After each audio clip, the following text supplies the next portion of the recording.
etched, bond. We did the first layer of the wall, we built the wall. Now we have a very, very basic class 1 with the dentin fully sealed.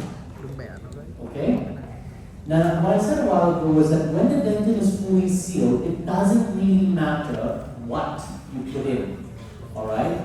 The effects to the final result will be minimal. So there was a technique that was developed by Pascal Manier and Jason Smithson separately called the closed sandwich technique, where they utilize GIC. Now, the difference between this and the closed sandwich technique is when we did the closed sandwich technique, the GIC is placed directly onto the dentin. Okay? With the super closed sandwich technique, the dentin is sealed with flowable resin. And then we put GIC on top of that. Now, the question that I asked everyone before you left was that, what is the one thing that GIC can do that fluoride, that composite cannot? And I said to you, do not say fluoride release. Because GIC is a fluoride reservoir. The fluoride has to be recharged. It means that GIC works to release fluoride when it is exposed to the saliva, the food, the water that you drink. However, when you're using GIC as a closed sandwich technique or a super closed sandwich technique where it's completely covered, the fluoride doesn't get recharged. So there is no fluoride release. So that's not the reason why we use GIC here. What is the reason for GIC? GIC does not shrink. GIC has virtually no shrinkage when it sets, which makes it a fantastic bulk fill material. Okay? So the mega filler that they use basically uses GIC, and then afterwards, on top of that, they add another layer of flowable, then glue or occlusal buildup. Now, this was a technique that was developed around 12 to 13 years ago. Nowadays, we want to provide something that's a little bit better. I'm going to use this case as an example. This is Jonathan. Jonathan has this big massive hole on the 7. We took an X-ray. We decided that the tooth was alive. We've done all the tests as necessary. We're going to do selective caries removal for this. So this is a very old case. Alright, but the steps are still the same. We do normal isolation, selective caries removal. We make sure that the EDJ is clean and free, and we will do selective etching on the enamel for 10 to 15 seconds. We'll use a universal bonding agent for this, and then we'll seal dentin with flowable. So far we've covered this a couple of times already. Now, for the mega filler placement, nowadays what we use something called a fantastic product called EverX. Back then, it was EverX Posterior, which is still available right now, which is a packable material. GC EverX Posterior is a composite resin that is heavily filled with glass fiber. So therefore, it is a lot stronger. It's also a lot more fracture resistant. It's very biomimetically compatible as well. We get a lot of questions that, is this the same as using ribbon, which is a Kevlar fiber material? The answer is no. It's totally different. I'll go into detail on that later on. But this what we have over here is GC solution as a bulk fill composite resin, which I'm going to show you how it's used later on. Nowadays, what they've launched is the GC EverX Flow, which makes the application and placement of this core material significantly easier as well, which I'll go through how it's being used later on. Okay? So once we add that on, this is the flow. We seal the top of flowable one more time, and then finally we build the tooth back up. Now, I want to share a quote with you guys. It says, design must be functional and functionality must be transferred into visual aesthetics without any reliance on gimmicks that have to be explained. Who said that? So this is a quote that's written by a man called Ferdinand Porsche. He was the guy that designed the Porsche, the car. What he's trying to say, and we can all agree that the Porsche is a very beautiful car. It's a very sexy car. But one has to remember that when he designed the Porsche, he wasn't set out to design a sexy car. He was set out to design a fast aerodynamic car. But it turns out, when you design something that's really functional, it becomes naturally aesthetically pleasing. And this is really important for us, because when we do our posterior restoration, what I'm trying to set out when I'm building the final occlusal surface is not something that looks nice, it's something that functions well inside the patient's mouth so the patient can chew. Alright? So, if we look back at this chart, I want to break it down. I want to rethink how I build things up. I no longer build things up. I no longer build posterior restorations for the sake of aesthetics. I build my restoration with function in mind. I build it in a way that minimizes the amount of adjustments that's necessary, so I don't end up shaving my occlusion flat. And if all is done well, I naturally end up with something that looks aesthetic. Alright? This, to me, is what I call functional aesthetics. Is basically building up an occlusal anatomy not for the sake of aesthetics, not for the sake of showing off, but for the sake of giving patients restored chewing function that hopefully, if all done well, naturally looks nice to begin with. This is what I call functional aesthetics. Alright? Now, so let's talk about functional occlusion. In dental school, I don't know how you guys were taught, but when I went to dental school, this is how we were taught how to adjust occlusion. It is a technique called adjust until you do not see blue marks. Okay? Basically, adjust until there's no marks. What am I doing when I do this sort of adjustments? I'm basically taking the tooth off occlusion. Of course, the patient's happy. The patient will sit up. Doctor, you're the best. It feels good. It doesn't feel high. And you feel good about yourself. And then 3 months later, the patient will call and say, Doctor, the filling that you did, very good. But the tooth in the back, broken. You've all experienced this before, right? And then you would think, the other dentist, the work not good. But if you think about it, when you take a tooth out of occlusion, what did you actually do? You pretty much extracted the tooth. The tooth is no longer in function. You've pretty much caused other teeth that's inside the mouth to take on more load, and therefore they have a higher chance of interference and breakage and damage. Do you understand? So any further damage that's caused on the other teeth is caused by us. So I no longer advocate taking teeth off occlusion. I still feel that to restore function, the tooth still needs to be able to be in contact, to chew properly. Okay? Now,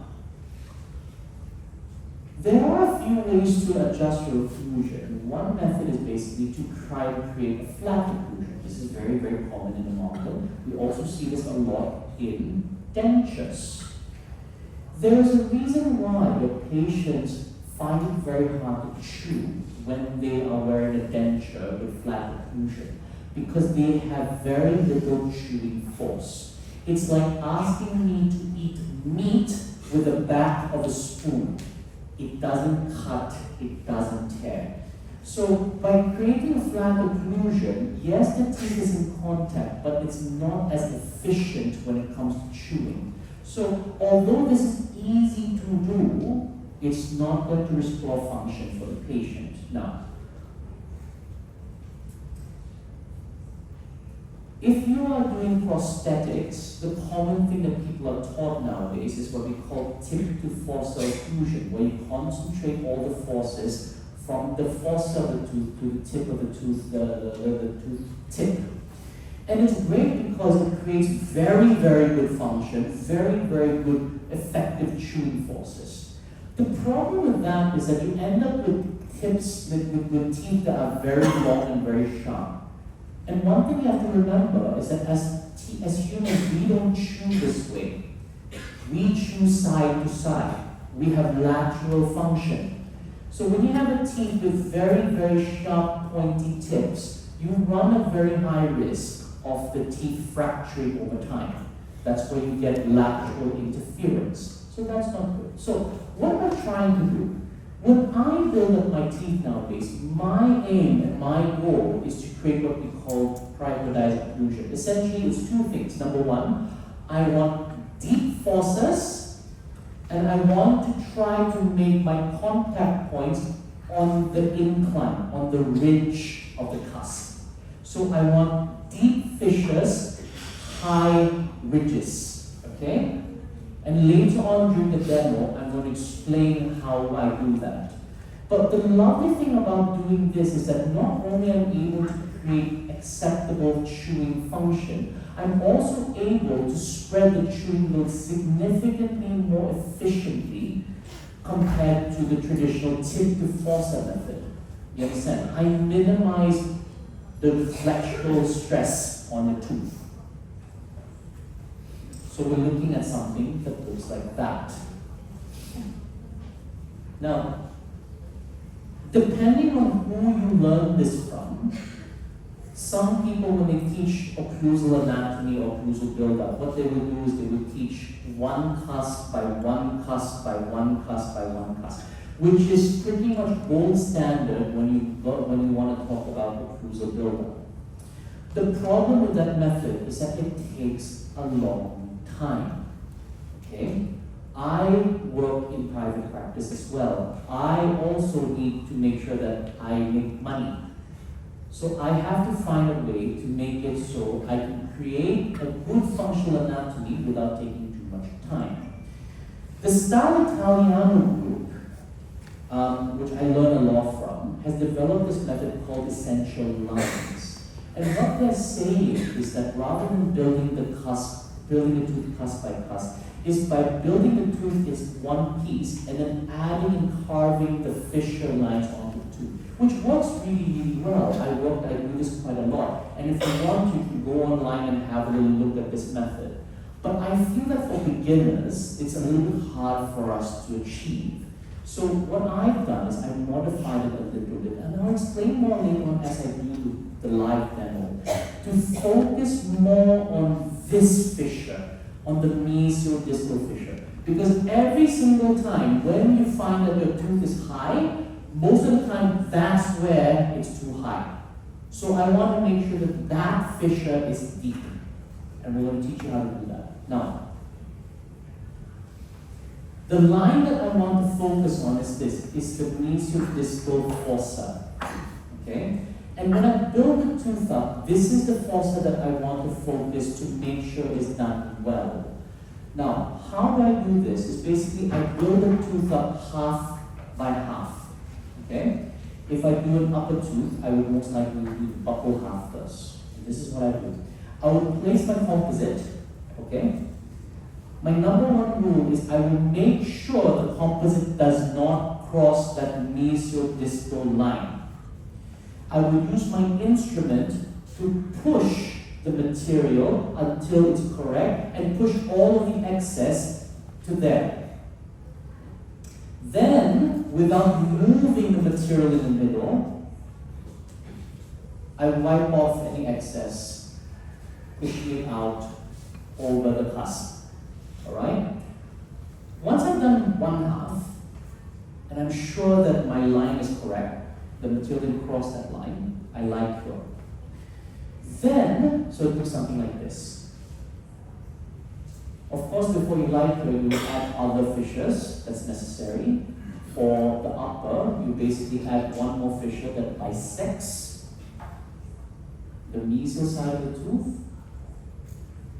And then comes the other half. Now the other half is the harder one to do, because you have to make sure that you preserve the mesodistal line that you have created.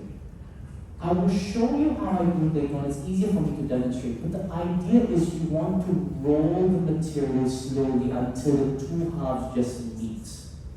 If you don't do this properly and you build up the first half over the second half, just like that, you've effectively moved the line, and that's where you get your excess. That's where you end up needing to trim off.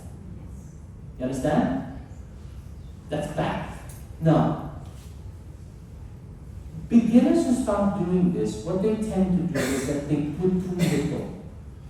And you end up with a concave surface. Now that's not good, because remember what I said, I want deep fissures and high ridges. That one doesn't give me a high ridge, so that's not good as well. So later on I'm going to show you what I do, which is to roll it into the midline until the two halves just touch and stop. Okay? And then you wipe off any excess like that. So that's the particle buildup. I add the tints just to show off. Glisten cure, I'll explain more later on. And this is what it looks like.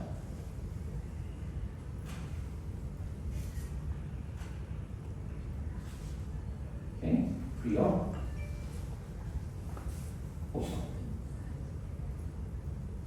So my methods are pretty much the same every single time, over and over again. Because now you know my entire workflow. You look at this case, you know it's isolation, caries removal, surface management, etch and bond. You build up the wall, you do your first layer using Solari flow, using a very good, reliable, radio opaque flowable material. Then you build up the walls, then you build up the core material, then you build your occlusal surface, making sure that you respect the mesodistal line. Okay? Same patient, 1, 2, 3, 4. Same patient, 1, 2, 3, 4. This line. That line is the key thing that's going to minimize your occlusal adjustment that we need to do down the line. Understand? Same patient, oh no, different patient, sorry. 1, 2, 3, 4.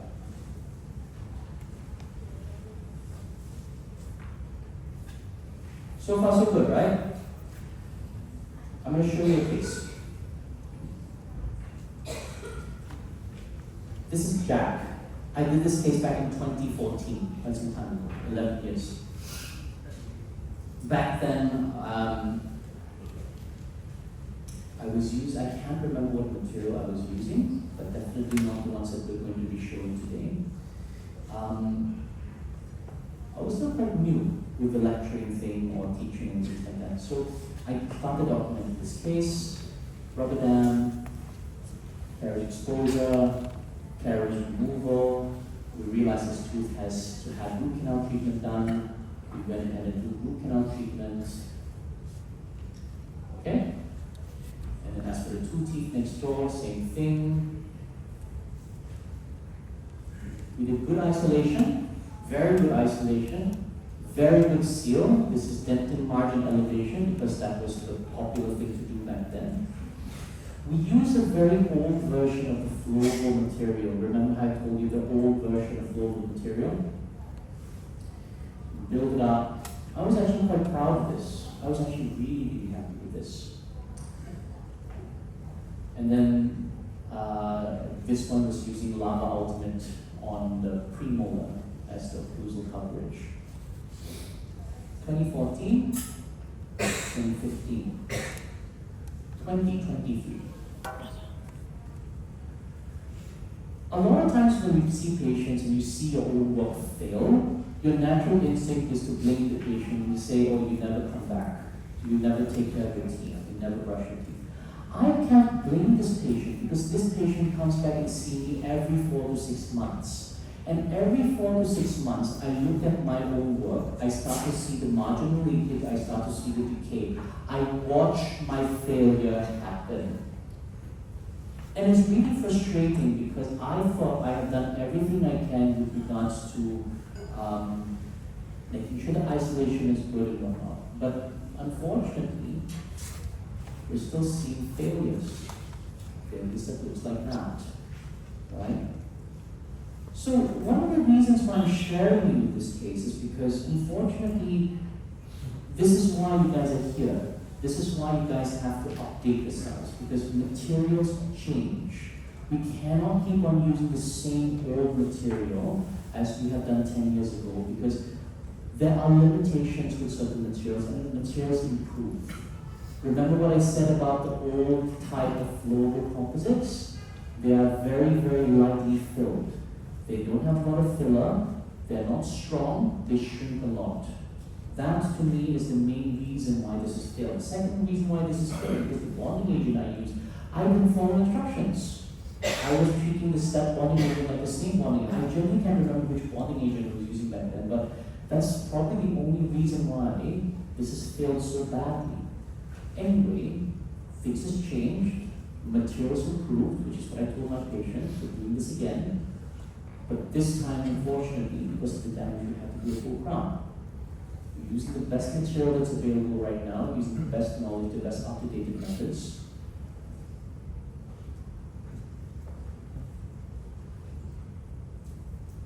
Went ahead and put a crown in them.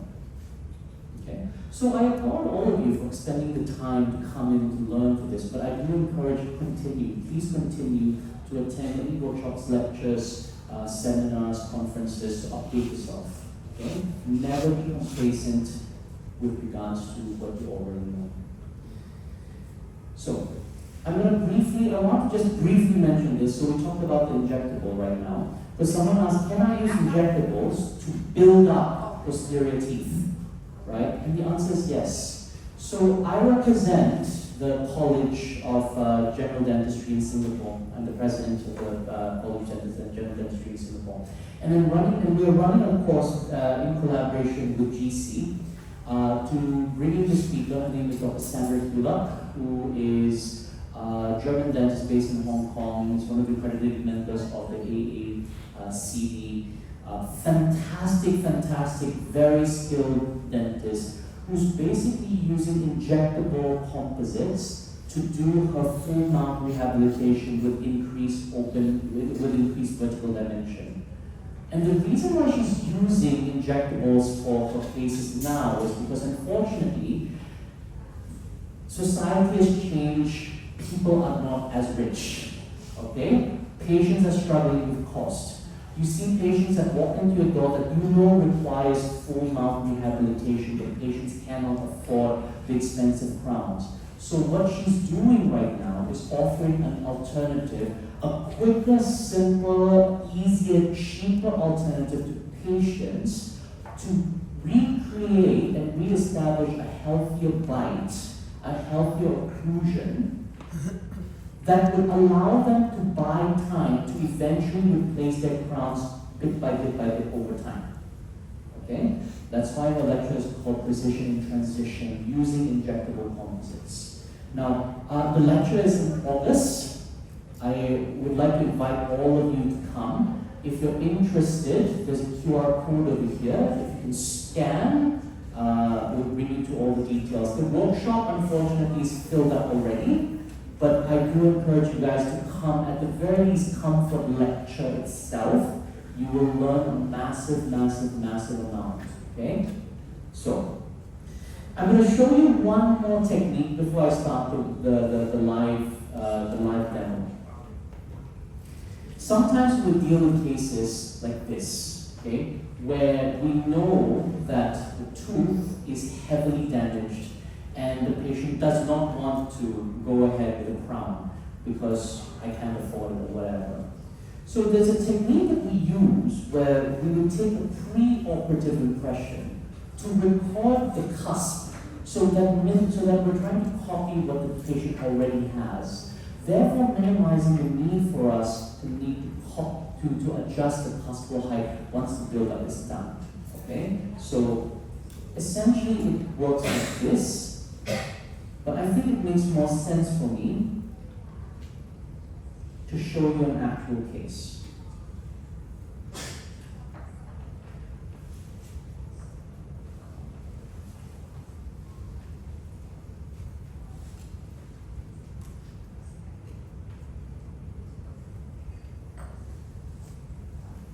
So far it makes sense. Let's just look at an actual case. This is Will. Will has amalgam restoration that needs replacement. If you look at his tooth, if you look at the palatal side, there is a fracture line over there. We know for a fact that the moment we remove the amalgam, that palatal cusp is going to grow. Will does not want to do crowns because he cannot afford it for the time being, so I agreed to go ahead and put a large filling for him. I know that if I were to just do a large filling freehand for him, I'm going to spend a tremendous amount of time to build up this tooth and eventually need to spend a lot of time to adjust and trim any excess. So what did I do? Before I even take my drill out, I basically took out a material to take an impression to capture the anatomy of this side before it breaks off. Now, a while ago, I was using putty. Nowadays, I'm using bite material. Any bite material will do. Just buy a cheap one, okay? And then you take this out, and you trim it. So you end up with something that looks like that. Which means that after you remove the old restoration, selective removal, and remove the cusp that's damaged, I can use that as a mold and a template to build up to build up the broken cusp. So I turn a complex restoration into a relatively standard class 2 restoration. And for this case, what I did, rather than using packable material, I was using injectable. Right? I use an XPW to cover the dark surface. I use an A2 or A3, I can't remember, to build up the cusp. And this took very little time. Very, very little time. So I end up back with a class 2 restoration, which I can restore as per usual. This case normally would take me 40 minutes or more if I had to kind of like take into the count of the time needed for occlusal adjustment. This case, in the end, took me 30 minutes, patients in and out, because I barely need to do any occlusal adjustment after I was done. And all I had to do was just copy what nature has given us. Does that make sense? Okay. I'm going to start the live demo at the moment. Before I begin, do you guys have any questions whatsoever?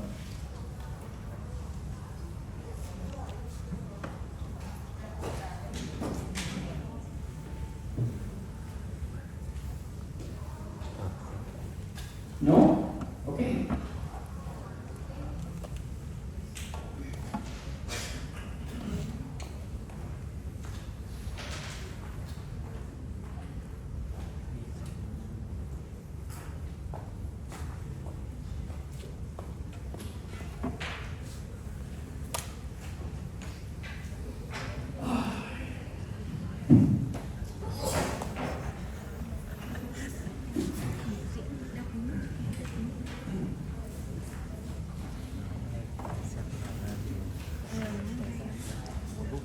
Okay. So what we have right here is a very basic, very deep class 2 restoration that has a very deep cavity in the middle. So this is very similar to a tooth that's had root canal treatment just done. Okay. So we're going to pretend that we have done our caries removal, our cavity preparation, and we've done our so we've done these two things. Can I ask a question? Do you guys do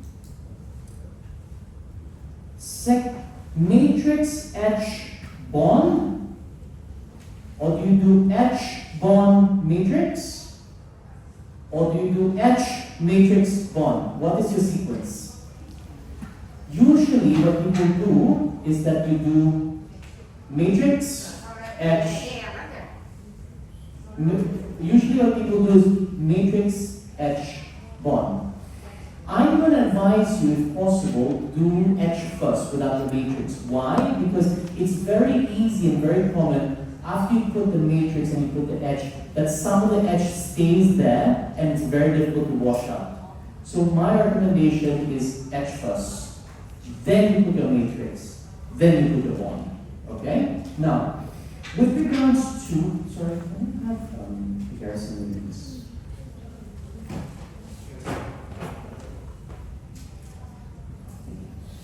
Now, when it comes to the sectional matrix, these are the two brands that I use, okay? So you have this brand over here. This is, both of them is by Polydentia. They have the, what we call the Quick Map Flex, which is a sectional matrix that looks very familiar, but it has an added property here.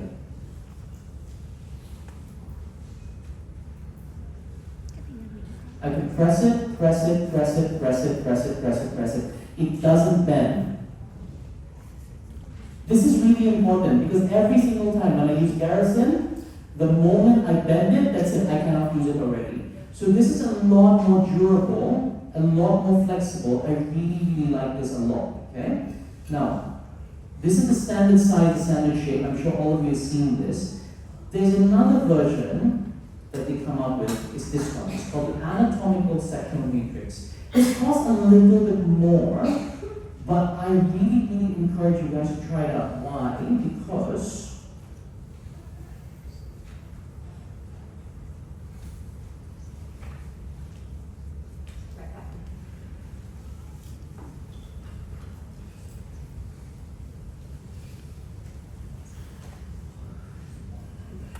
what it does, it basically is a sectional matrix with this extra part over here that goes into the cervical area. So this is really, really good when it comes to dealing with deeper margins. And because you can see that for this tooth, for this matrix, it's very, very convex. So it's very pre-curved and it's very, very firm. It doesn't collapse so easily. This is great if you have very, very wide contacts. So if you want to recreate like a tight interproximal contact, this is the material that I personally would go for, okay? So we're going to put this in right now.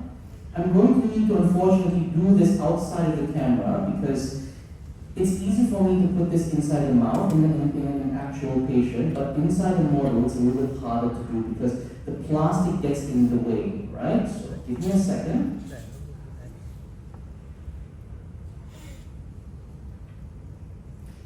Remember, in real life, you don't have to do this, but on a model, it's a little bit different.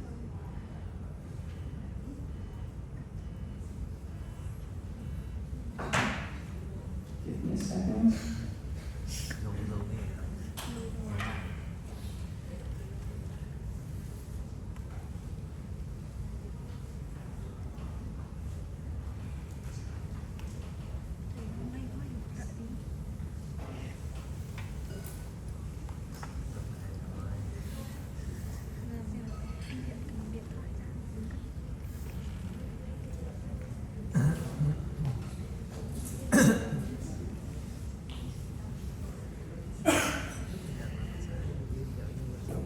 There. So what you're looking for is a sectional matrix that's allowing you to recreate that seal with that without even needing a wedge. Okay? You're also making sure that you find a sectional matrix that is the correct height. Okay? So it's not covering the height of the wall next door. Understand? Now, with regards to wedge, I still use the one that's by Polydentia, okay? I like the wooden wedge, okay? You place it in. Now, a while ago, I know I talked about how much I don't like the Garrison sectional matrix, but here's the thing. I don't like the sectional matrix. I love the rings. The rings are very, very good, okay? So the Garrison ring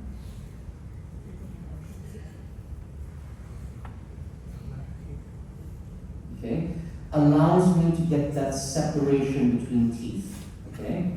So what you want to do, you want to place this in, use your finger, hold it in there so it doesn't fly out.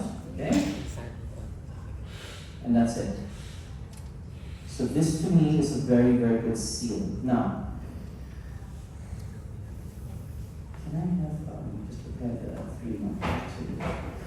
Now we're going to put the bonding agent. Now this is the bonding agent that I'm using right now. This is G Premier Bond. Okay?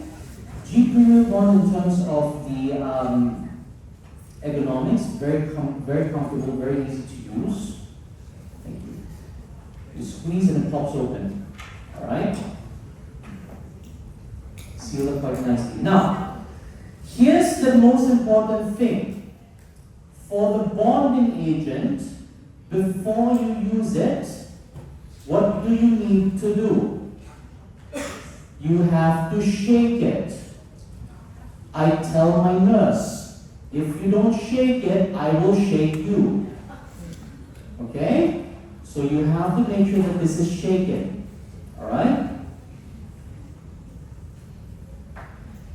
Second thing to remember is do not skimp on the bonding agent. Okay, I need to do not skimp on the bonding agent. Remember what I said. The biggest waste of money and time is free redos. The problem that I see sometimes is that because they feel that bonding agent is so expensive, they only put a very, very, very small drop in a very, very, very large cavity. In the end, you're not bonding the tooth. You're not sealing the tooth. So, this is what you need to do. You make sure that you take, what I say, you need to make sure that you take your time. That you make sure you go all around and you rub. You really rub it in. Okay? All the surfaces. You may need a little bit more, and that's okay. Alright? Remember, putting an extra drop over here could significantly minimize the risk of you having the filling drop out and the risk of you needing to redo this for free. Does that make sense? Yeah? Okay. Once you do this, if you're using 3M Scotch Bond, of course the advice about Guavo that I say, you have to wait for 10 seconds to increase the bond strength before you line cure. For this one, you don't really have to. You can pretty much just go ahead and blow dry. Now, different bonding agents have different protocols. The protocol for this is this: 5 seconds full blast. Okay? Now, before you full blast, I want you guys to remember one thing. We live in Southeast Asia. The weather is very humid. So for those who own your own dental practice, you know that the air from this one comes out of your compressor. If you live in a very, very hot, humid country and your compressors are not taken care of properly, it's very common for water to come out of your air.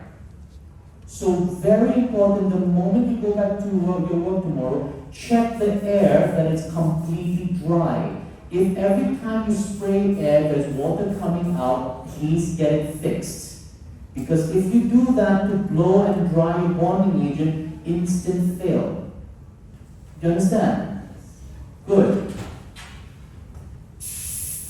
1, 2, 3, 4, 5.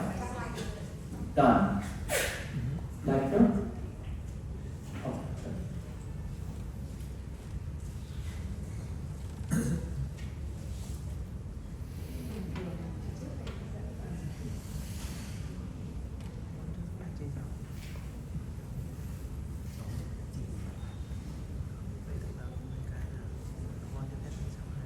Okay, so now that the bonding agent is in, then it's this. Now, again, I'm going to explain this to you. This is Solare Flow.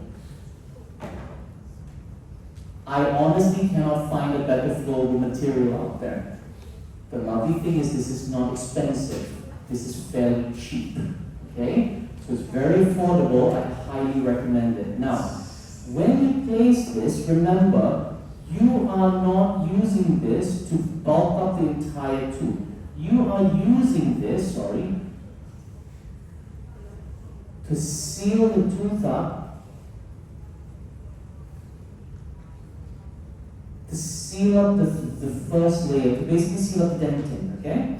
So once you place a loop here, you just use any instrument if you want to make sure that the dentin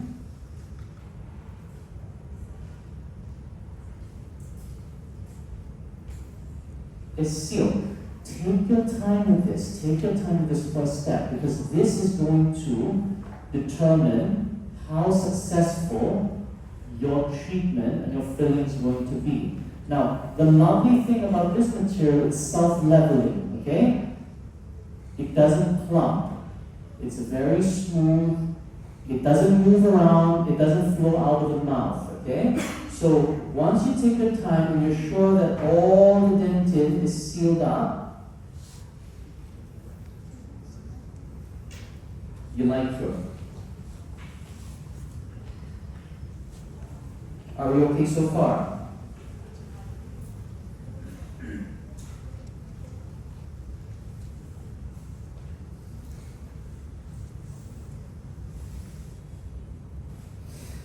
Now that we've done that, we're going to now build up the wall of the tooth here now. So, the material that I'm going to be using, the main material I'm going to be using is Solare Scope. This is the one that we're using. We're using A3. This is the material that we have right now.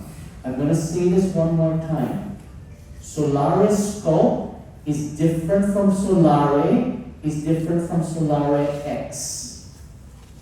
It's a completely different composite, significantly better. I encourage you all, if you haven't tried it before, go outside and try it, play it with your hands and see what you think. Okay? Now, we're going to build up the wall right now.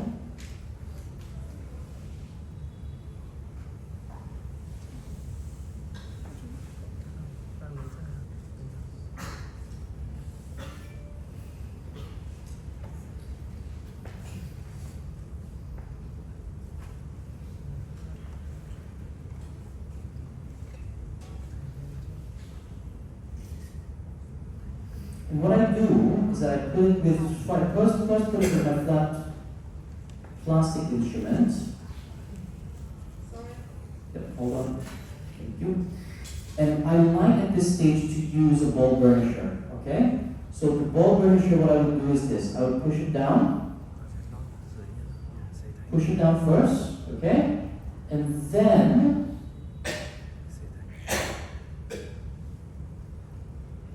I would push it to the side.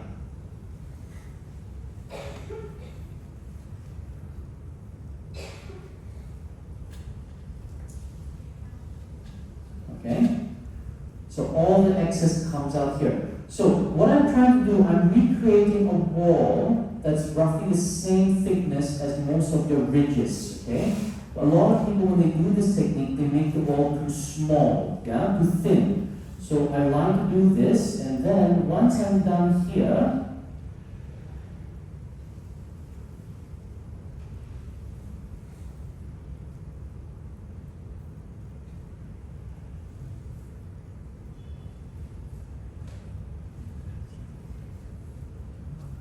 okay, then what I will do is that I want to recreate a natural contour around here, yeah? So this is important because I need that to be at the same level as the tooth next door, okay? So what I'm going to do right now,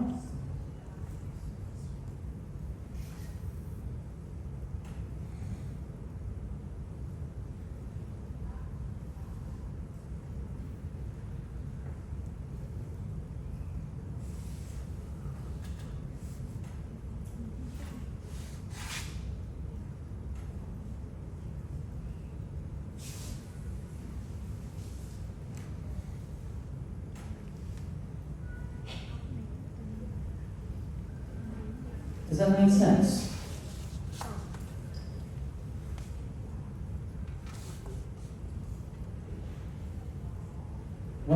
these sort of workshops, the thing I'm trying to encourage people is that pretend you're working in a way that later on you're not allowed to adjust. So you do all of the adjustments before you light work. You understand? I'm going to take it off camera just for 1 second because I can't really see properly.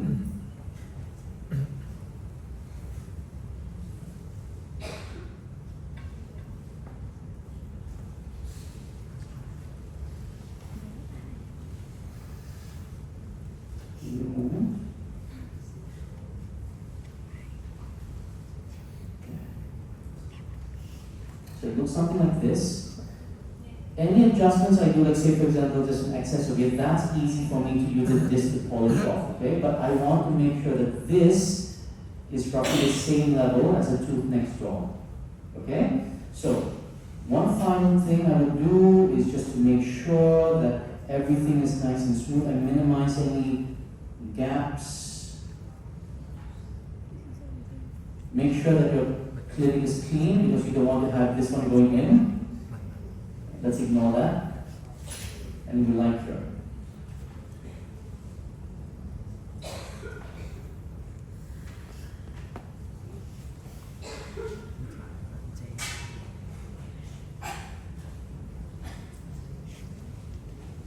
Okay. So far so good. Now, at this stage, I have basically now created a seal class 1. Alright? At this stage, I can actually just remove my ring.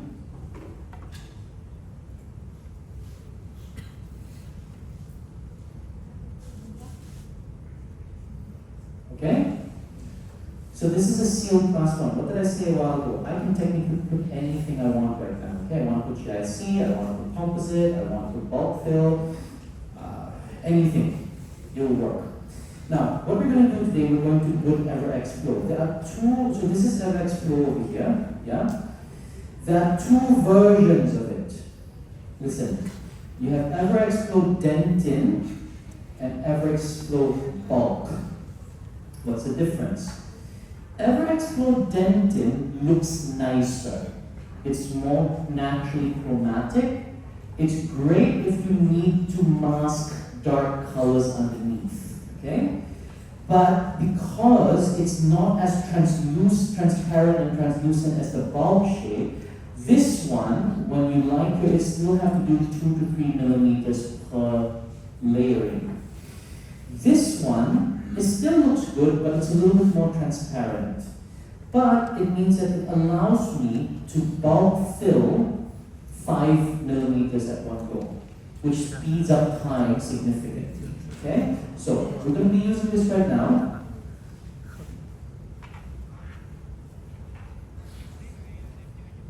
Now, one thing I want to show you guys is that when this product first launched, I actually didn't like it very much. Why? Because although it says EverX Flow, it doesn't really flow. And I didn't like this initially because it's so hard to put it into the hole. It's so easy to have massive voids and things like that. So I found it very hard to work with.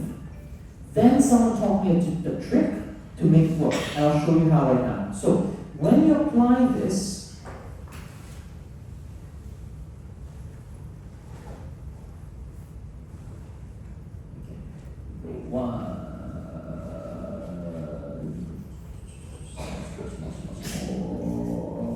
stop.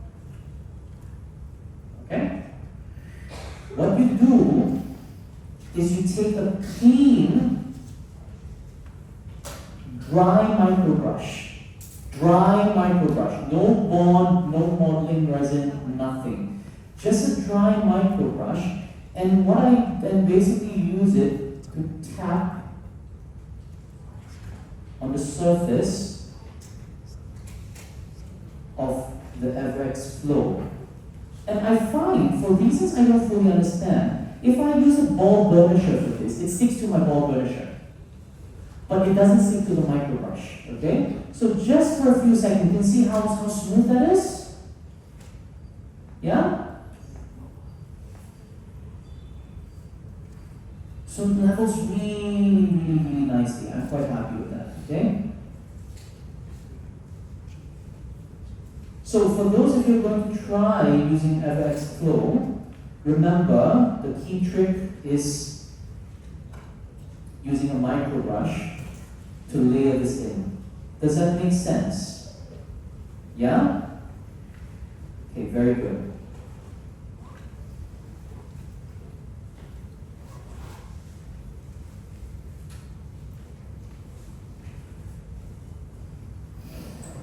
Okay, now we're going to finally work on the build-up. Now, when we do the build-up, I've mentioned the most important line is this line over here, the mesial-distal fossa, this line. If I want to minimize my adjustment, first thing is to make sure that this height is matching that height, which is not bad. The second thing is to make sure that this line is protected. You don't get too much material in the middle. Alright? So, what do?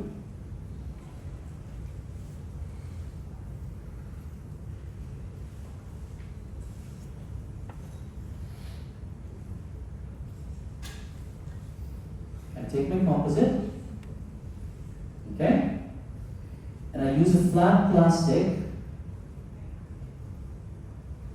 First things first is to make sure I push it up against the wall there. Okay?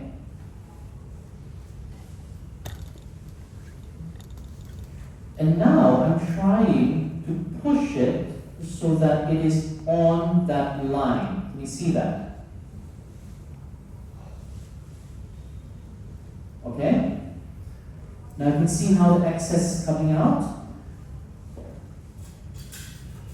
I like this instrument. It's a very basic, blunt, round instrument, round-ended instrument. And what it does, it allows me to push any excess against the cusp. Sorry. Okay? But every time I do this, I need to make sure that this line is protected, because you can see as I move it, this line here is pushed a little bit too lately. So I try to push it back and push it back and push it back and push it back and push it back. Okay? Listen, I'm not here to teach you how to make really pretty looking fillings. I'm here to teach you how to build up fillings quickly and efficiently, and in some way, in a way that minimizes the adjustment that's necessary, and patience and function. Okay? Now, once I know that this line is protected, okay, put this in a tiny bit more. I'm going to add a fissure here. Okay? This fissure, there's a fissure that goes here, right? You go from the middle to this line over there.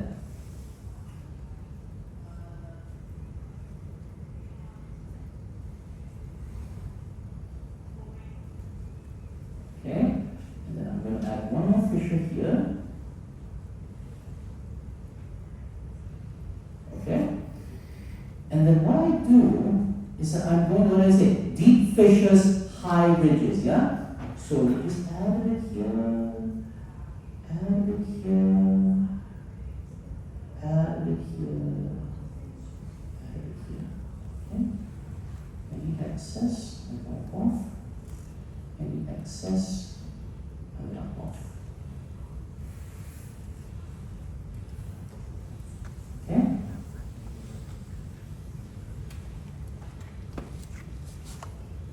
Once I'm happy with that, I do a final check to make sure that my midline is correct. Okay? If I have any excess, I feel that, oh, this is too fat. Okay? Wipe it off. It's okay.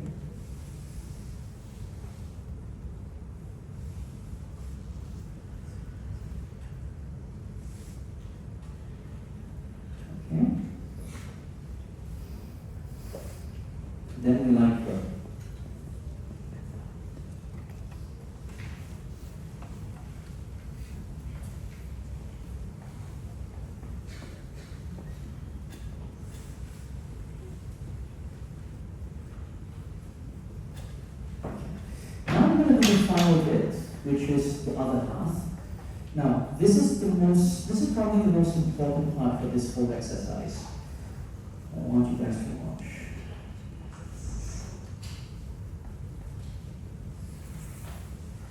Okay. I place the material. I push it against the wall. I don't let it touch the line yet. I don't want to touch the line. But I'm using this to make sure that it is fully adapted against the palatal wall. So far so good? Okay? Now, once I push it up against it, I have this space in the middle. Can you see that? Yeah? Now what I do is that I use my instruments. Just remove a little bit of that. Watch.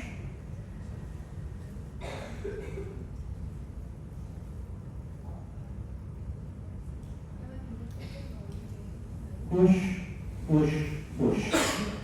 Until the two walls just kiss. And then you stop. Okay? Once you have that, then, just like a while ago, you remove your excess.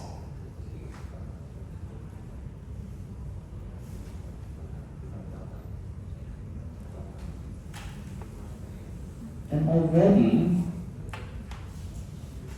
that doesn't look too bad. Okay?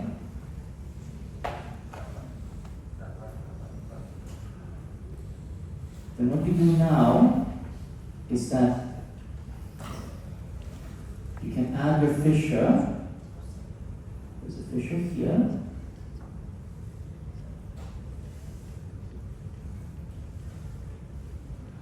There's a fissure there.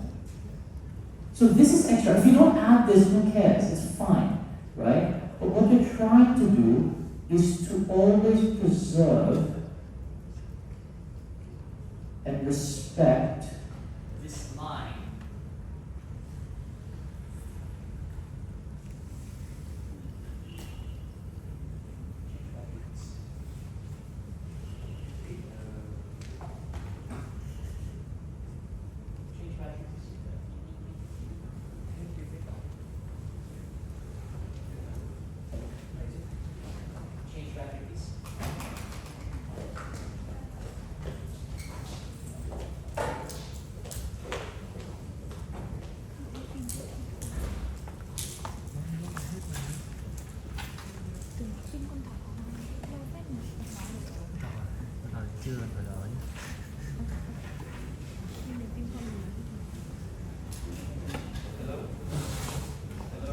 Hello. Hi.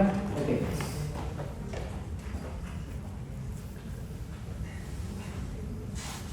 So that's basically it. So you can see, by using this technique, right, you can get something that's very natural. The fissures look very, very natural and very, very nice. And it doesn't take long. It really doesn't take long, okay? Now, give me one moment. I'm just going to do this outside of the camera so I can have a closer look.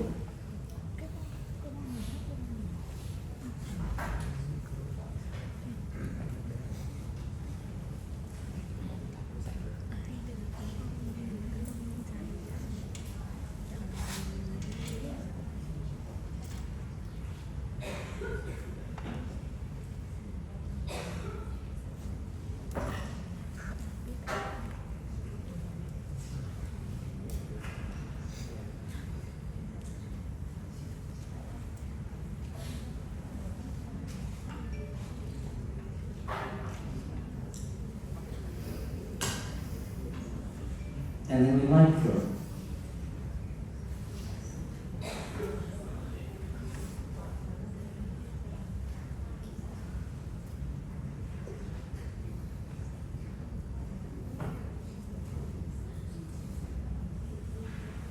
Now, here's the thing why this method is very helpful, because remember, whenever we do adjustments, think about your own cases. When the patient bite down and make adjustments, where is the most common place you need to adjust? Here. The most common place you need to adjust is here. Hello, can you hear me?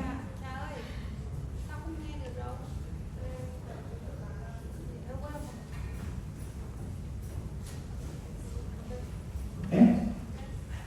Translation good? Okay. Let me ask the question again. When you do your occlusal adjustment, where is the most common part that you would adjust, that you need to adjust? It's always here. We address that by making sure that this height and that height is similar, okay? So if, say, for example, this is too high, that's always the part that you're going to need to adjust. And you fix that problem by making sure that you choose your, making sure that you choose your, is the earphone okay? Yeah? By making sure that you choose your matrix properly. Where is the second most common place you need to adjust? Here. Right? And the problem with that is a lot of people, they make this fissure not deep enough, or the fissure position is off. So if you follow and make sure that this fissure is right in the middle of the tooth, and you make sure that the fissure is deep, yeah, the amount of adjustment you need to do is less. So for this tooth, if I need to adjust, where do I need to adjust? Most likely, here. Here.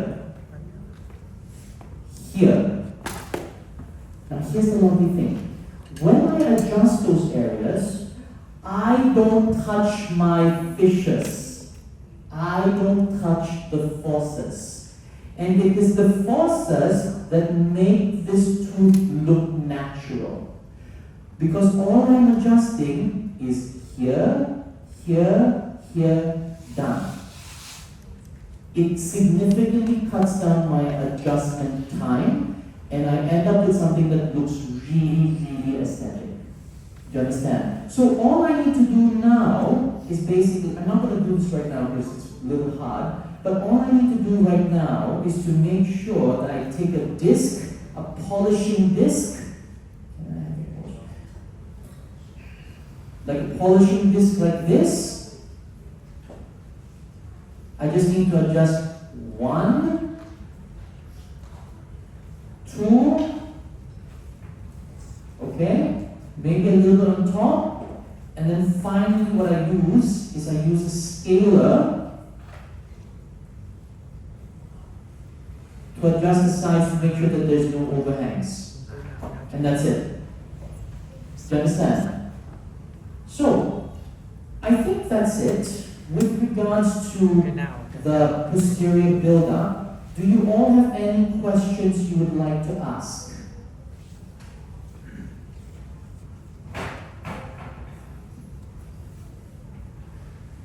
Okay? Yes? So, what is your opinion about the coupling time concept? Sorry? What is your opinion about the coupling time concept? The concept that we wait about a few minutes after we apply the bonding. After we apply the bonding? Yes, after we finish the bonding layer, and then we wait about for maybe 5 to 6 minutes. This is the biomimetic concept, right? Okay, here's the thing with biomimetic concepts.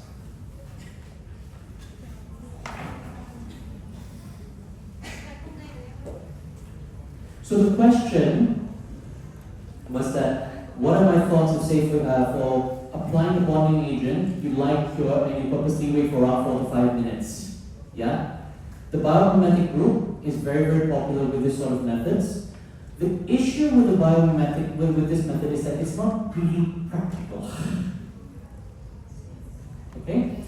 And this is assuming that, you know, your isolation rubber dam is very good, which I'm sure, the fact that you're asking this question, I'm sure it will be good. The question is that, is it going to make that big of a difference? The truth of the matter is that not really. I spend more effort making sure that I spend time to let the dentist, the bonding agent soak before I light cure.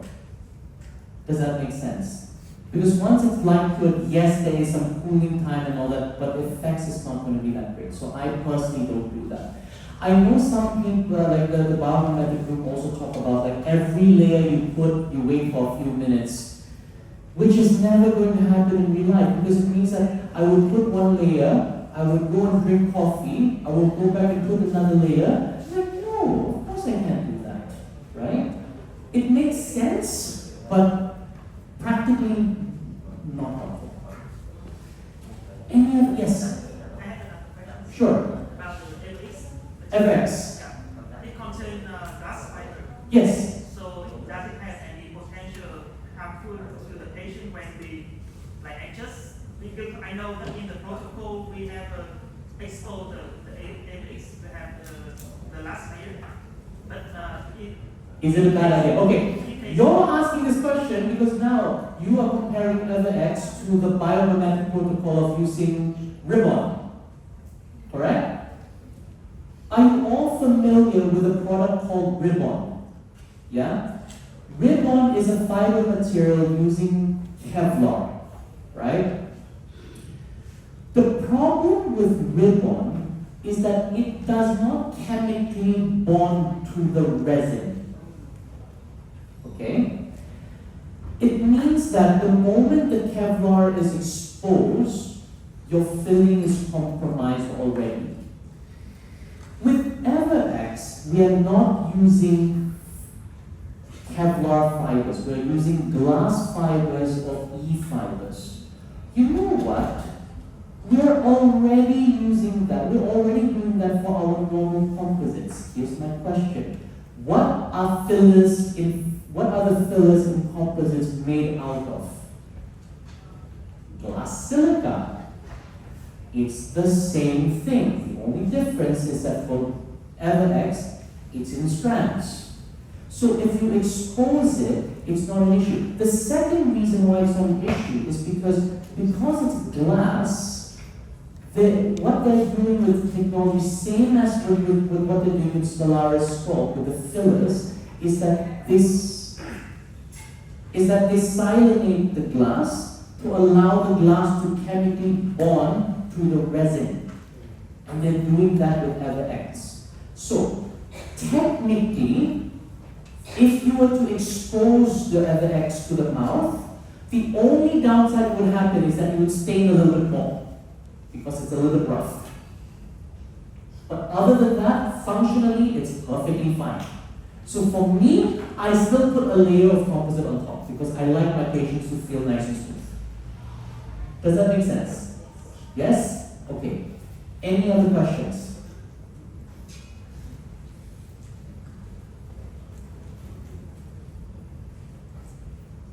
Any other questions? All good? Okay, so it's 11:30. We're going to break for lunch. We're going to come back, hopefully drink some coffee, and then we're going to work on the anterior segment of the lecture. Okay? I will see you all in 12:30. Is that right? We'll see you all in 12:30. Thank you very, very much. Dạ vâng.